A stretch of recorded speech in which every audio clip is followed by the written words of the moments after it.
এবার টাকা ছাড়াই ৬৫ তরুণ তরুণী চাকরি পেলেন পুলিশে। যখন টাকা ছাড়াই চাকরি পাওয়ার খবর প্রচারিত হয় কালের কণ্ঠ জাতীয় প্রথম সারির একটা পত্রিকা, তখন তো ঘুষ থাকেই বা ঘুষের বাণিজ্য আছে বলেই কিন্তু এমন খবর আমাদেরকে পড়তে হয় যে টাকা ছাড়াই চাকরি পেলেন পুলিশে, তাও আবার পুলিশে ৬৫ তরুণ তরুণী। তার মানে কি ঘুষ বাণিজ্য ছিল, এখনও আছে।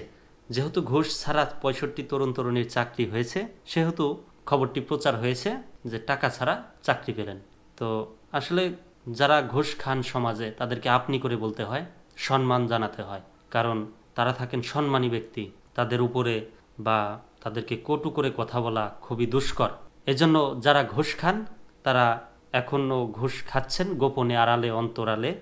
কালের কণ্ঠ বিস্তারিত পড়ি খবরটা কি আছে। ফরিদপুরের ৬৫ তরুণ তরুণী টাকা ছাড়াই পুলিশে চাকরি পেয়েছেন। এ জেলায় পুলিশের ট্রেইনি রিক্রুট। ফরিদপুরের ৬৫ তরুণ তরুণী টাকা ছাড়াই পুলিশে চাকরি পেয়েছেন। ৬৫ তরুণ তরুণী ফরিদপুরের, যেহেতু আমার পাশের জেলায়, আগে আমরা ফরিদপুরের ছিলাম, এখন আমাদের রাজবাড়ী জেলা করা হয়েছে। পাশের জেলায় এমন বিরল ঘটনা ঘটে গেল। এ জেলায় পুলিশের ট্রেইনি রিক্রুট কনস্টেবল পদে নিয়োগ পরীক্ষায় প্রাথমিকভাবে নির্বাচিত প্রার্থীদের ফলাফল প্রকাশ করা হয়েছে। এতে ৬৫ জন কৃতকার্য হয়েছেন। তাদের মধ্যে নারী সদস্য ৬ জন এবং পুরুষ সদস্য ৫০ জন রয়েছেন। গত বুধবার সন্ধ্যায় প্রাথমিকভাবে নির্বাচিত প্রার্থীদের অভিনন্দন জানান ফরিদপুরের police super Mohammad Abdul Jalil. Police সূত্র জানায়, প্রাথমিকভাবে নির্বাচিত প্রার্থীরা আনন্দে আপ্লুত হয়ে কেঁদে ফেলেন। তারা তখনও বিশ্বাস করতে পারছিলেন না যে টাকা ছাড়াই তারা পুলিশে চাকরি পেয়েছেন।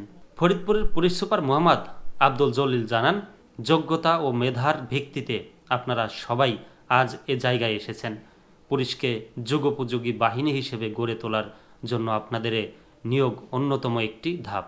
আপনাদের সততা ও কর্মনিষ্ঠার মাধ্যমে বাংলাদেশ পুলিশের ভাবমূর্তি উজ্জ্বল হবে। তিনি আরও বলেন, পুলিশের ট্রেইনি রিক্রুট কনস্টেবল পদে নিয়োগ পরীক্ষায় ফরিদপুর জেলায় প্রাথমিকভাবে যারা নির্বাচিত হয়েছেন তারা সম্পূর্ণ তদবিরবিহীন, প্রভাবমুক্ত। তারা সম্পূর্ণ তদবিরবিহীন এবং প্রভাবমুক্ত। তার মানে তদবিরেও পুলিশ হয় এবং প্রভাবেও পুলিশ হয়, যেহেতু কথাটা উল্লেখ করা হয়েছে তদবিরবিহীন এবং প্রভাবমুক্ত। তারা মেধা ও যোগ্যতার ভিত্তিতে নির্বাচিত হয়েছেন।